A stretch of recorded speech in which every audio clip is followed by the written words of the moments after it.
स्वागत है दोस्तों हमारे YouTube चैनल मार्क्सवाद और हिंदी साहित्य डॉक्टर शेख नज़ीर।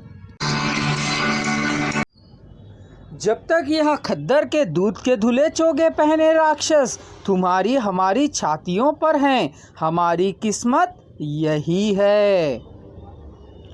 पूंजीपति वर्ग के इस असली रूप को पहचान कर मजदूर वर्ग कह उठता है, हमें भीख नहीं चाहिए, जो कुछ हम मांग रहे हैं वह हमारा अधिकार है। मजदूरों की संगठन शक्ति और वर्ग चेतना को देखकर पूंजीपति देशबंधु घबरा जाता है। यद्यपि वह अपने वर्ग हित को छुपाने और मजदूर संगठन शक्ति को तोड़ने के लिए कम्युनिस्टों को रूस के एजेंट कहकर भूख से तड़पने वाले मजदूरों के बच्चों को महात्मा का चादर ओढ़कर अन्नदान करता है, किंतु उसका असली महात्मा या सर्वात्मा रूप वहाँ नाकामयाब होता है। इस प्रकार जब मजदूर संगठन को तोड़ने में वह असफल हो जाता है तो उसकी वर्ग हित की भावना उत्कर्ष पर पहुंच जाती है। परिणामतः वह मजदूरों पर गोलियां तक बरसाता है, पर उखड़े हुए लोग का मजदूर वर्ग उससे और भी सजग हो जाते हैं। 4-5 मजदूरों की मृत्यु हो जाने पर भी वे अपनी मांगों के लिए अंत निर्भयता के साथ संघर्ष करते हैं। वे जानते हैं कि अहिंसा, शांति, न्याय, समझौता आदि पूंजीपति वर्ग के हथियार हैं। उसके इस नकली रूप को जाहिर करने के लिए ही मजदूर वर्ग संघर्ष करता है। बात यह है कि उखड़े हुए लोग में दोनों वर्ग अपने वर्ग हित के लिए सजग होते दिखाई पड़ते हैं। मार्क्सवाद की यही धारणा है कि समाज का हर वर्ग अपने वर्ग हित के लिए सजग एवं संघर्ष करने लगता है। भैरव प्रसाद गुप्त का उपन्यास मशाल।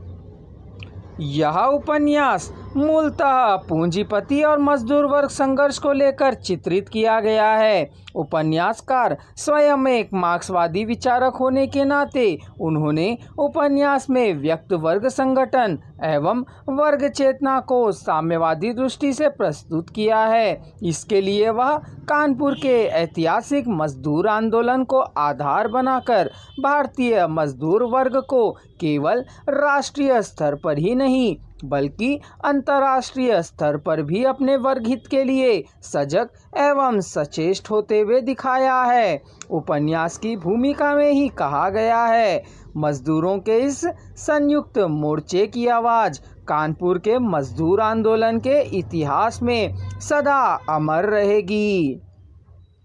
8 मजदूर शहीद और 70 घायल मजदूरों के लाल खून से कानपुर के मजदूरों ने जो जंगी एकता और क्रांतिकारी संयुक्त मोर्चे की मशाल जलाई है वह कभी ना बुझेगी। उसकी लाल रोशनी धीरे धीरे सारे हिंदुस्तान में फैल जाएगी और जनता के सभी शोषित वर्ग को भी इंकलाबी रास्ता दिखाएगी। मशाल का मजदूर अपने देशीय पूंजीपतियों के अत्याचारों को ही नहीं बल्कि तत्कालीन द्वितीय महायुद्ध की संक्रांतिकालीन परिस्थितियों की असलियत को भी जान लेता है। जब नाजी जर्मनी इंग्लैंड से लड़ रहा था तो संसार का मजदूर वर्ग जर्मनी पर रूस की विजय को अपनी विजय समझते हुए अंग्रेज़ों का समर्थन करता है। उसका उद्देश्य दुनिया में सामंतशाही को हटाकर साम्यवादी व्यवस्था की स्थापना करना ही था। इसके लिए मशाल का मजदूर वर्ग भी अपने वर्ग हित के लिए जागरूक होता है। उपन्यास की कथा वस्तु इन्हीं परिस्थितियों को लेकर बनी है। उपन्यास का नायक नरेन एक ग्रामवासी है। अपने पिता की मृत्यु के बाद रूढ़िग्रस्त समाज के आचार विचारों और आर्थिक विषमताओं से क्षुब्ध होकर घर से भाग निकलकर आज़ाद हिंद फौज में भर्ती हो जाता है। उसके बाद वह स्वाधीनता संग्राम में भाग लेकर तथा जेल जीवन बिताकर जब स्वतंत्रता प्राप्ति के अवसर पर गांव लौटता है तो उसे गांव का उजड़ा हुआ रूप व्यतीत कर डालता है।